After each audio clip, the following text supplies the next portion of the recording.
রাধে রাধে বন্ধুরা, তোমরা সবাই কেমন আছো? নিশ্চয়ই ভালো আছো এবং সুস্থ আছো।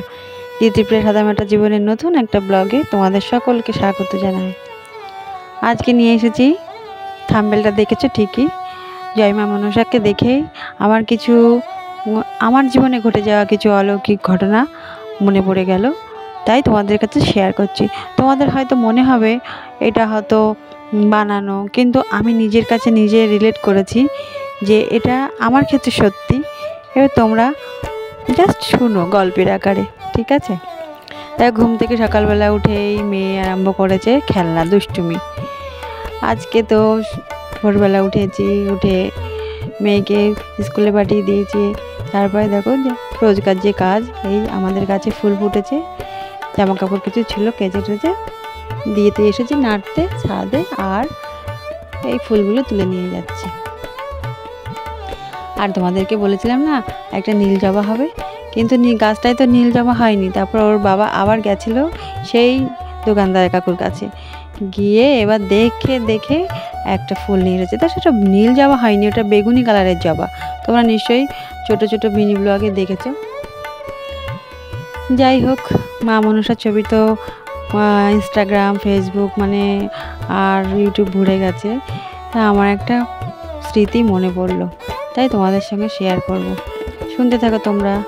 কথায় আছে না, যা হয় মঙ্গলের জন্য, কিন্তু সেই সময়টা তুমি বুঝতে পারো না, পরে যখন বুঝো তখন সেটা মনে হয় যা হয়েছে ভালো হয়েছে।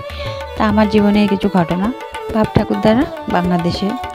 যাই হোক, তা ওখানে তো বাবারা থাকতো, আমি থাকতাম আমার দাদুর কাছে। যেহেতু আমার ভাই ছোট, তাই পরীক্ষা যখন 5-এ উঠলাম, আজ থেকে 15-20 বছর আগের কথা বলছি, তখন বাংলাদেশে গেলাম।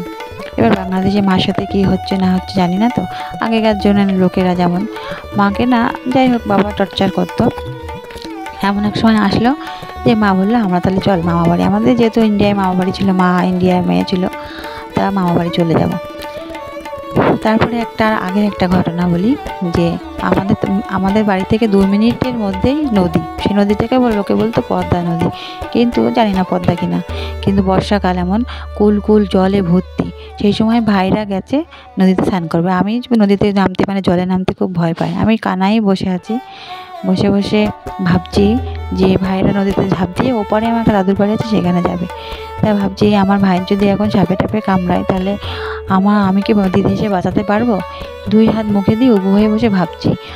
আর যেই ভেবে নিচের দিকে তাকিয়েছি, আর একটা গোখরো সাপের বাচ্চা, ছোট্ট একটা, 1 বিঘত খানিক হবে, আমার দিকে ফনা করে তাকিয়ে রয়েছে, মাথায় খড়মের দাগ, দুজনের চোখে চোখ পড়তেই আমি দৌড়ে বাড়ি চলে গেলাম।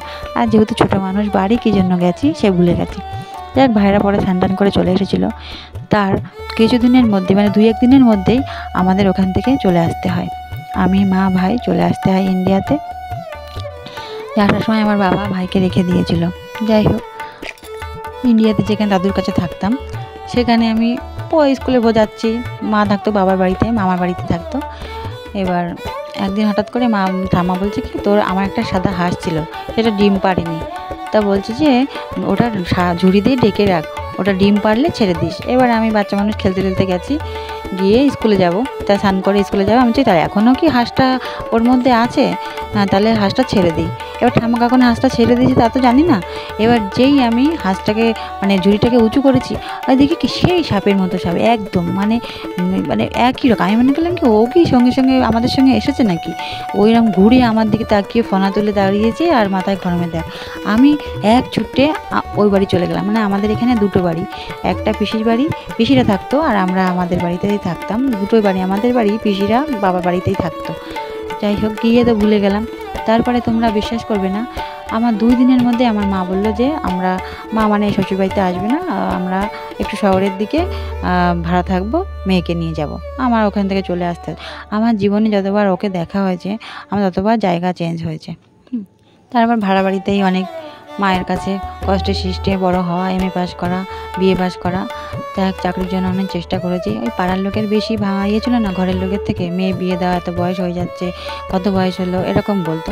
তারপরে একটা সম্বন্ধ এলো। যাই হোক, ওটা মার খুব পছন্দ, মানে আমাদের কাস্টে, সবাই কাস্টে কাস্টে চায় না, আবার চাকরি করে ছেলে, আবার দেখতে সুন্দর। এবার সব পাড়ার লোকের না খুব হিংসা হয়ে গেল যে এই মেয়ে কীভাবে নেবে, ওদের গাড়ি বাড়ি সব আছে। আমি মনে মনে ভাবতাম যে আমি তো খুব সুন্দরী রূপসী না এমন, আর আমার ফ্যামিলিগত এরকম, ওরা কেন না, ওরা খালি কাস্টের জন্যই দেখেছিল টোটালি।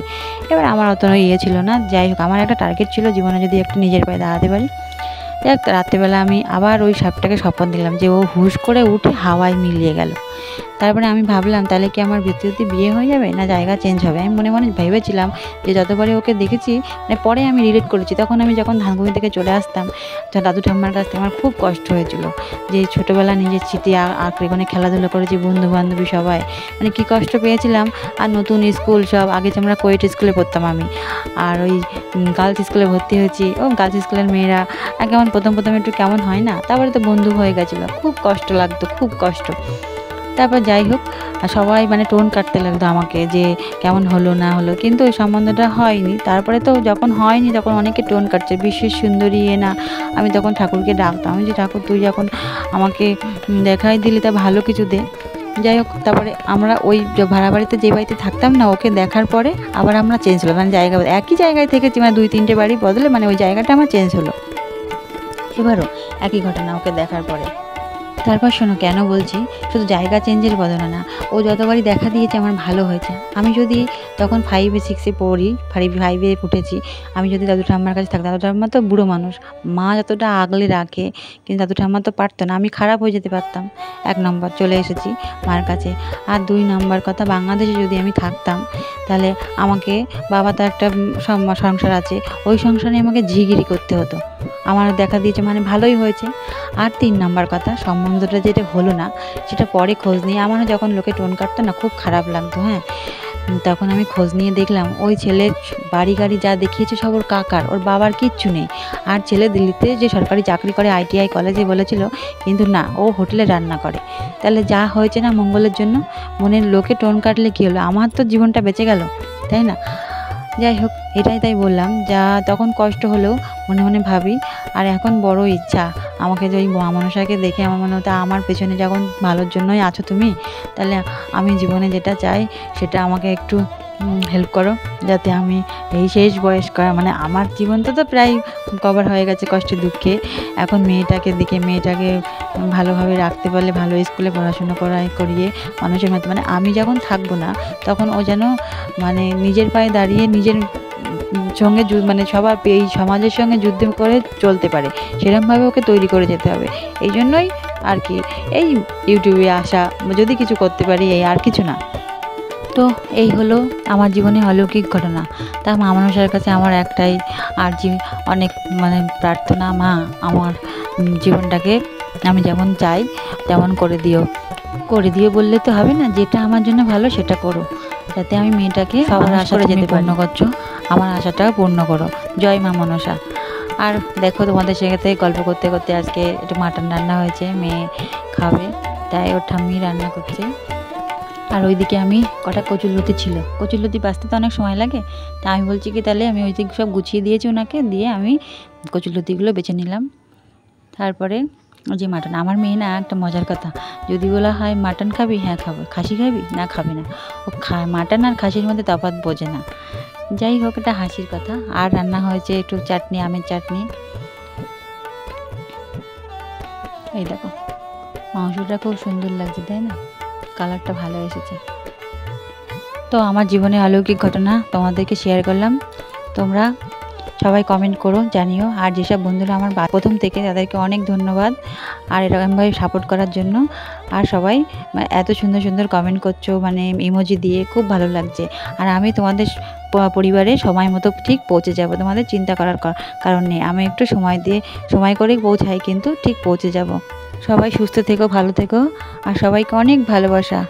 আজ তবে এই পর্যন্ত, বাই।